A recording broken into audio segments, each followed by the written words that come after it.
To better understand Cork and its long and complicated relationship between both the river and the sea, I want to understand the history of the city.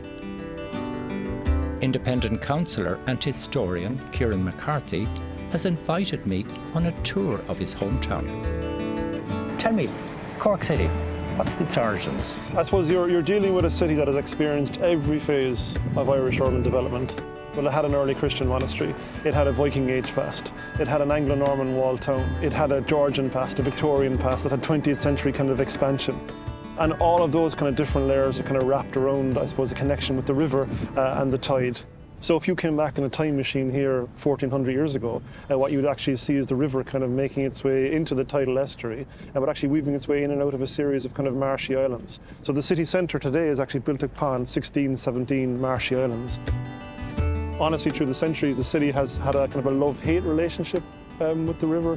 It has struggled to kind of try to control it, has put up preventments, put up barriers, but also has tried to be kind of more open with it as well in terms of allowing kind of shipping in, and there's always been that kind of struggle. So is that love-hate relationship still there with the Corkonians? In recent times, I've had to say things like the reintroduction of the Lee Swim, the Cork Harbour Festival, like these are all great initiatives to engage with the river.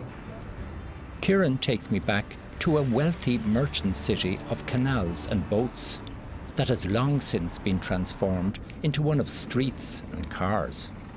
The city, in one sense, it's like a floating kind of city on tree trunks. And behind that, of course, it's really a swampy ground, isn't it? Swampy ground. Like even, I suppose, you're dealing with a riverbank kind of over here.